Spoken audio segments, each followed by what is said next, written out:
Today we'll learn about transformation of functions.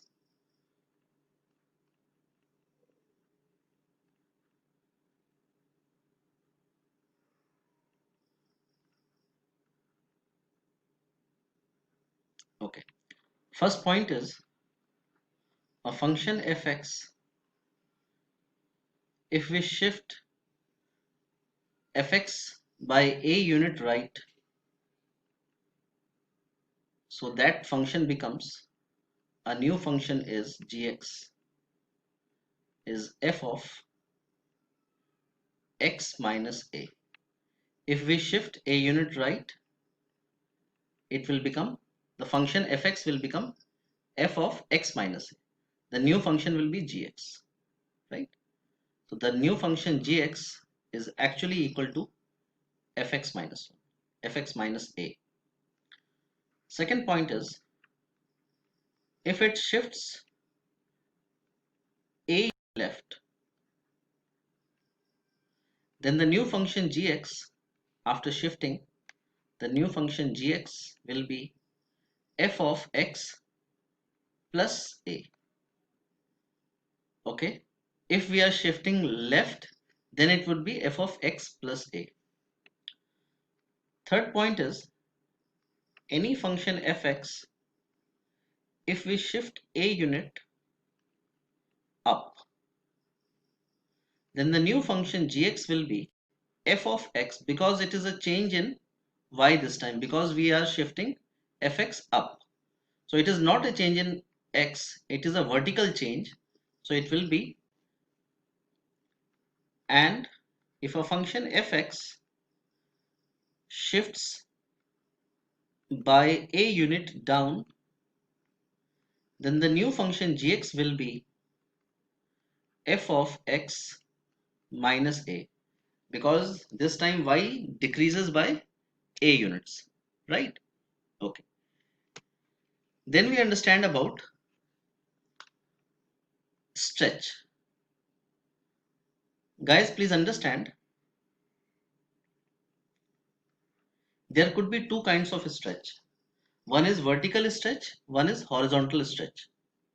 So if it is a vertical stretch,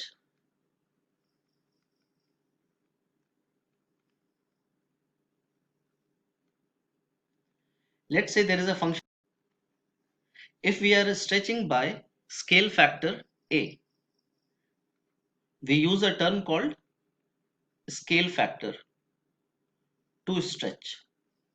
If we have a scale factor a, then the new function gx will be a times fx. Correct?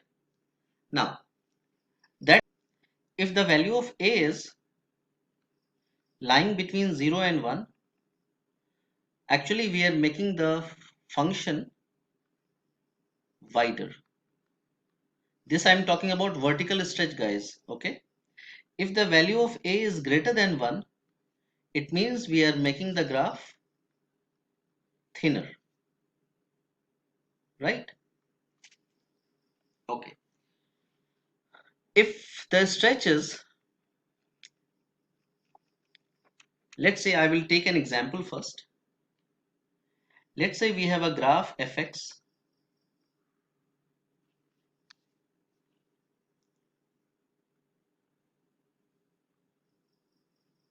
This point is 0, 0,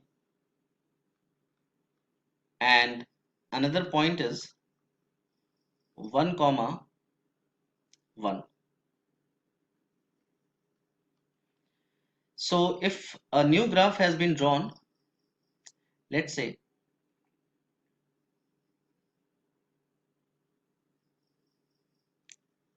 so you can see here, guys, it is becoming thinner.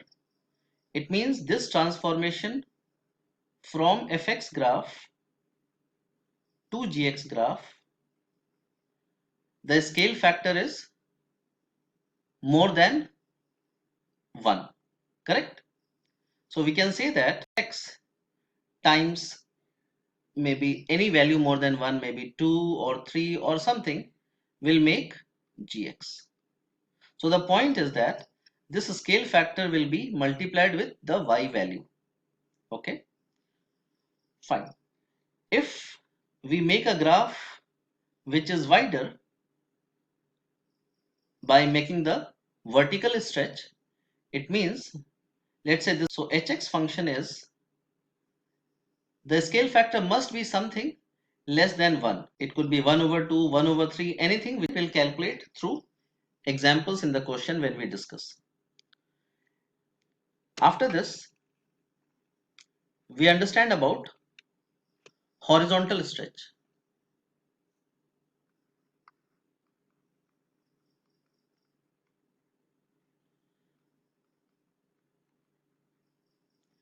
In fx is being stretched by scale factor a. So the new function gx will become gx equal to f of ax. Please understand guys, in this case, if a value is lying between 0 and 1, it means we are making the graph wider. So the look of the graph will become wider if the value of a lies between 0 and 1. And if the value of a is greater than 1, the look of the graph will become thinner in horizontal stretch case. Okay, so that becomes thinner. For example, if I take an example, if there is a function fx which looks like this is fx function, and if there is a new function gx, there is a new function gx, so we can see here the gx graph is wider. It means the a value being used is less than 1 and greater than 0. So we should say f of maybe 1 over 2x. Why 1 over 2x? Because this time it is a horizontal stretch and means it is a change in x, right? Okay. Now we'll come to understand the reflection in x-axis and y-axis. Let's say there is some graph. Let's say we have a graph, this function y equal to fx. If this graph is being reflected in x-axis, then we'll make a change in y value. Why? Because right now y is positive, and after reflection in x-axis, y will become negative, right? So the new function gx would be negative of fx. So guys, please understand, reflection in x-axis will make the sign change of the y value. And if it is reflection in y-axis, let's say if it is a reflection in y-axis, let me write reflection in to f of negative x. The positive x will become negative because this time we are reflecting in y-axis. So positive x has changed to negative x. So when it is reflection in y-axis, x value changes. When it is reflection in x-axis, the y value changes the sign. Okay, let's come to the questions now. One question is, describe the transformation necessary to transform the graph of fx into that of gx, right? The given graph fx is the blue line, let me write that, and the dotted line is the gx graph. So to transform fx graph to gx graph, the first transformation we should follow is reflect across x-axis. So we will reflect across x-axis. So after doing that, the new graph will become like this when we reflect across x-axis. Okay, and then the second transformation is translate left by 3 unit. So we'll shift left by 3 unit. Why 3 unit? Because this is the point 0 0 and the new vertex has to be negative 3 comma 0. So we have to shift left by 3 unit, right? Great. Come to question number 2. Question number says this blue line is the fx and green line is gx. So if you realize, guys, actually blue line is being compressed vertically, right? We are actually pressing it downward. That is why we said it is compressed vertically. You can also treat it like stretching horizontally. Okay, either you take it compressing vertically or you take it stretching horizontally. Okay, now we'll check for what will be the scale factor, guys. Okay, when I am looking for the vertical thing, please be very careful when I am saying that. For vertical thing, we will look for the same x value, what changes is happening. So for same x, let's say for 2, earlier the vertical height was 2, correct? The parent function I am talking about. But for now, for same 2, now the height has become 1. So basically, it is a vertical stretch of scale factor 1 over 2. Why we said 1 over 2? Because the height has decreased, right? So we will say 1 over 2. So vertical scale factor, I'm just writing scale factor 1 over 2. The new height is 1 and the old height was 2. So vertical scale factor is 1 over 2. Okay. So that is the first transformation. And the second transformation is, you can see, when we make a vertical scale factor 1 over 2, it will become like this. Okay. And after doing that, we will have to shift it up vertically by 3 unit. Why 3 unit? Because this point is 0 comma 3.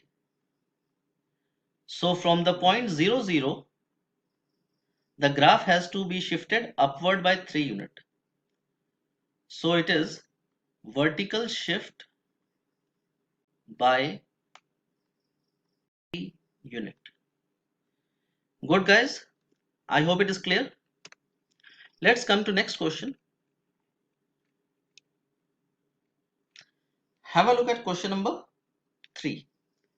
Describe the transformation necessary to transform the graph of fx into that of gx. So by looking at the equation functions, we'll have to check what kind of transformations are happening. The parent function fx is being multiplied by -3. So first transformation is that they have been multiplied by 3 first of all. So basically this multiplication is in y value, because this was my root x was my y value. So the y value is being multiplied by 3. So it is vertical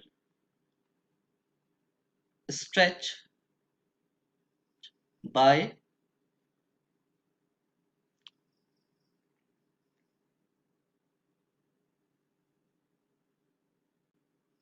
3. And then because the y value, now the current y value has been multiplied by a negative sign, so it means it is a reflection in x-axis, because y's sign are being changed. So reflect across x-axis. And after doing this, this becomes my current y. This entire y is subtracted by -1. It means the last transformation is shift down by 1 unit because y value has been decreased by 1. So we say shift down 1 unit. Hope it makes sense. So these are the three transformations. Come to number 4. By looking at the function, we realize it first changes the x value. So first transformation is plus 1 and then it is times 3. So we say horizontal shift, guys, horizontal shift left, okay, not by right, horizontal shift left by 1 unit. It is a change in x, and when we have change in x in positive, actually the graph shifts left by 1 unit. Second transformation is, now because this is my complete y now, and that complete y is being multiplied by 3, so it is vertical stretch by scale, because y has been multiplied by 3.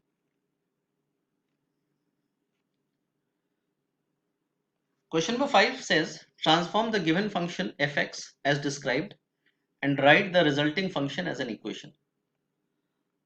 So guys, first transformation is expand vertically by a factor of 3.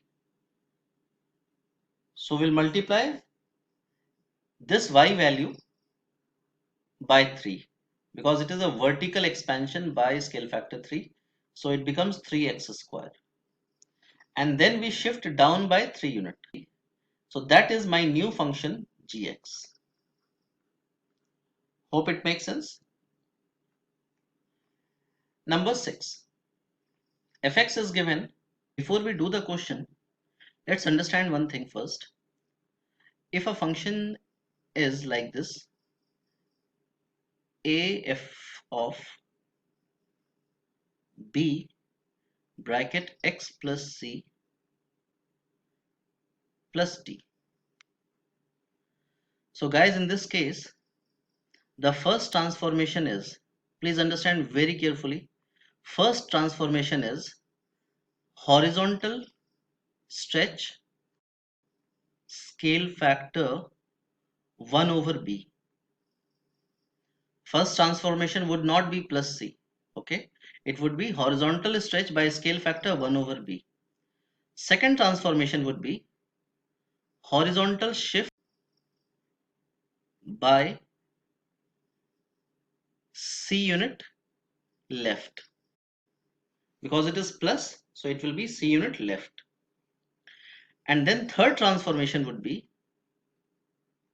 vertical stretch by scale factor. Please understand, when we talk horizontal stretch, we make reciprocal scale factor, and when we talk vertical stretch, we keep it same. And fourth transformation would be vertical shift by d unit up. Okay, so guys, the point is that whenever we have this kind of function, horizontal stretch as well as shift, okay, so we have to be careful about where shall we take the bracket. So my first transformation is compress horizontally by a factor of 2. So basically, because we are seeing the word here compress, so compress actually means it is making the curve thinner. So the scale factor is actually 2, okay, because they have used the word compress, right? It means we are making the graph thinner, and if we are making the graph thinner, so the scale factor is 2.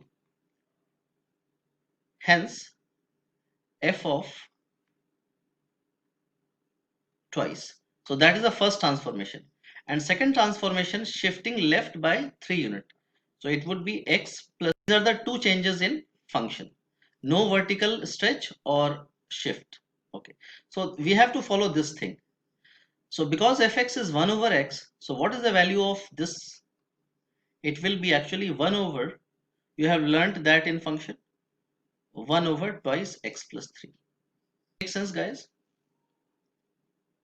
Let's move on to number 7. Number 7 says, first transformation, expand horizontally by scale factor 2.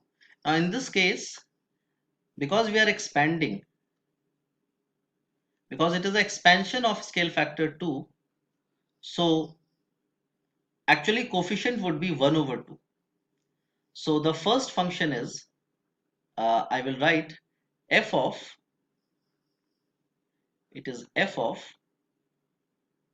1 over 2 and bracket x. Why 1 over 2? Because that is the scale factor of 2. Second transformation, translate right 1 unit. So I will put minus 1. Because that is a change in x. Because it is shifting right. So we'll put x minus 1. And third transformation is translate up by 3 unit. There is no vertical stretch. It is translating up by 3 units. So this value and plus 3 separately. So basically now we have to replace fx for that. So if fx is this much, what is f of this value? It will just be half of x minus 1 plus 3. Let's come to number 8. First transformation, compress vertically by factor of 3. This word should always be read carefully. You have to compress, and when compress, basically you have to make it thinner. Sorry, basically you have to make it thicker, wider, because it is being compressed vertically, right? When you compress something vertically, actually you do it like this. You can see. So it is being wider. And you remember in wider, we use the scale factor, which is less than 1. So we'll use 1 over 3. So basically, the fx function will be multiplied by 1 over 3. That is because of the first transformation. Okay. And then it is reflecting along x-axis. Because it is reflecting along x-axis, so y value will change. So we'll put a negative sign in front of function. Will not make a change in x. Then third transformation, right 2 unit. Understand guys, there is no horizontal stretch. Just translate right 2 unit. So we'll do x minus 2. And then fourth transformation, translate down 3 unit. So minus 3. So this is how my new function is. We'll just replace the values. So negative 1 over 3 will be as it is. And for this thing, f of x minus 2 will just write. Let's come to question number 9. Question 9 says, write gx dashed line in terms of fx. You can see here guys, the dark line, which is the fx value, and this is gx value. So we'll do some transformations and then we'll follow that. The first transformation, I can see that the fx graph has to be shifted left by 2 unit. So this is how it looks like.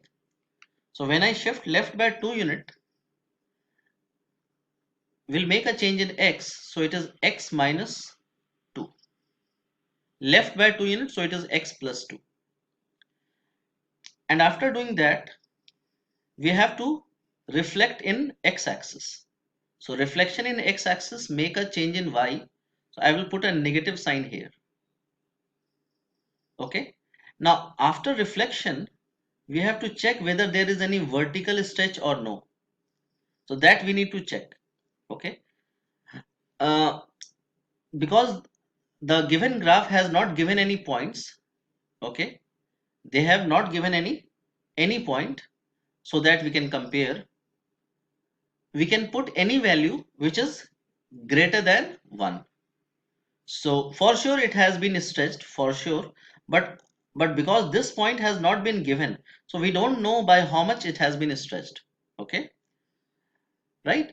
So we'll just say that for sure it is more than 1. So I will put something maybe 3/2.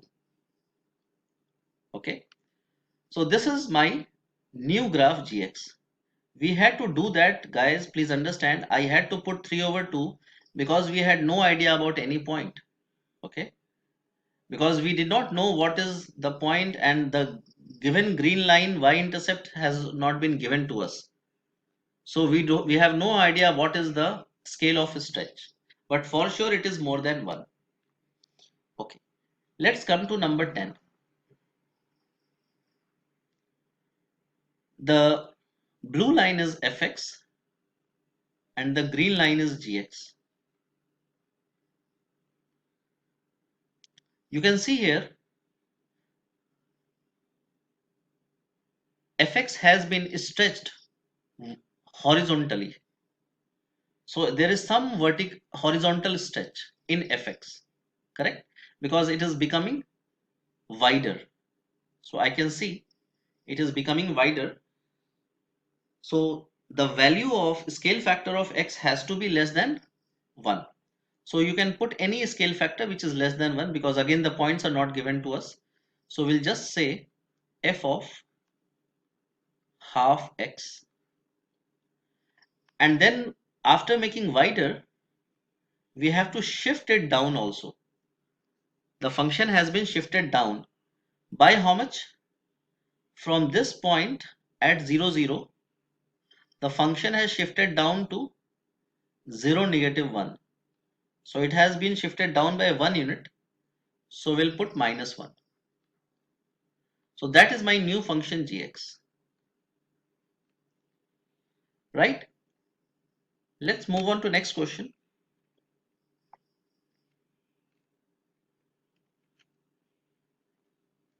Question by 11th.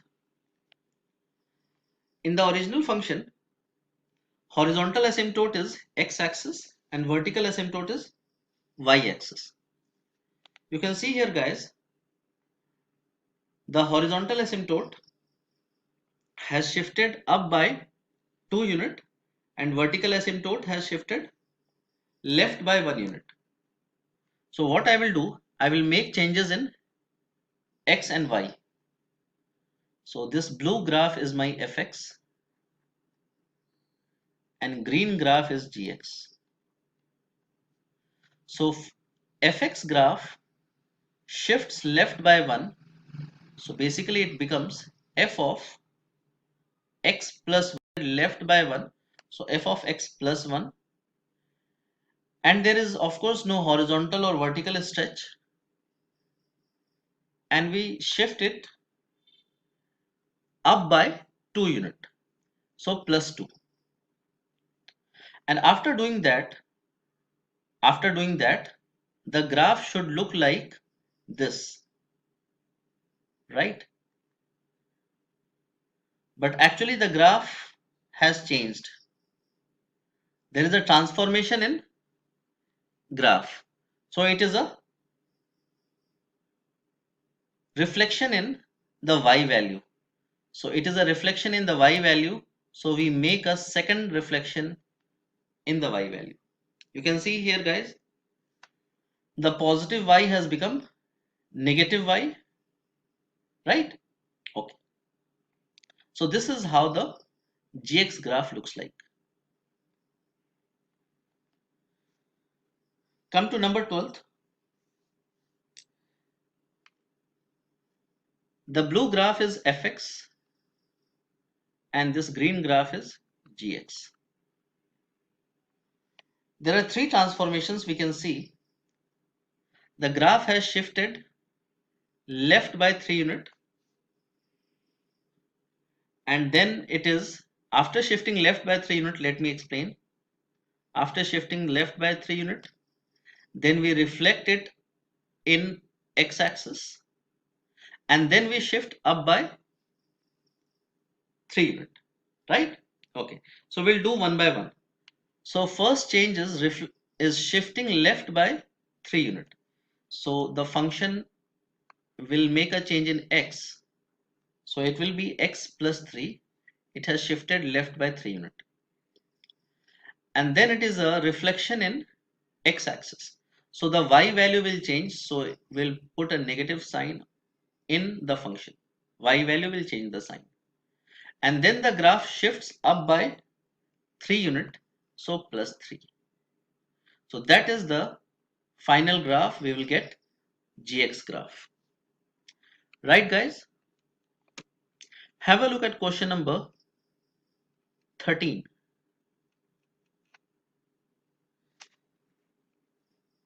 Identify the parent function fx and write an equation for the function given.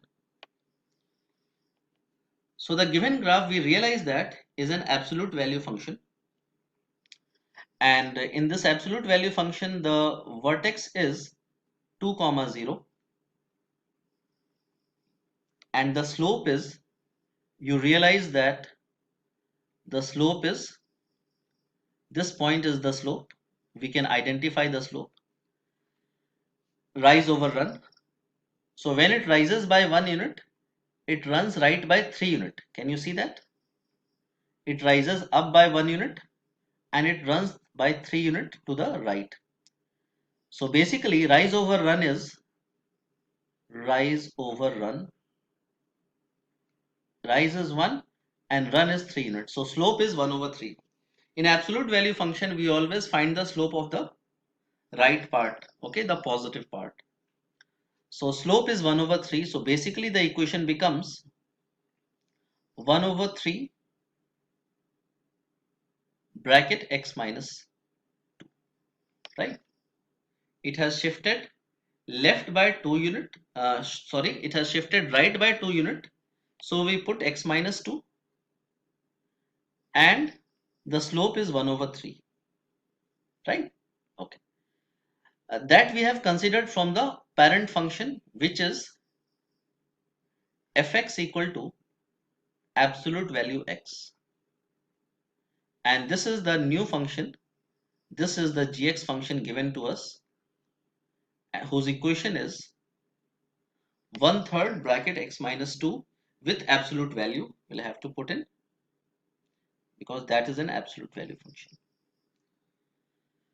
Let's come to next question, guys. Number 14. The given function, if we can see, if we realize, has come from the cubic function. The cubic function is fx equal to x cube. And how does it look like? It looks like this. It passes through origin and it looks like this, right? Okay.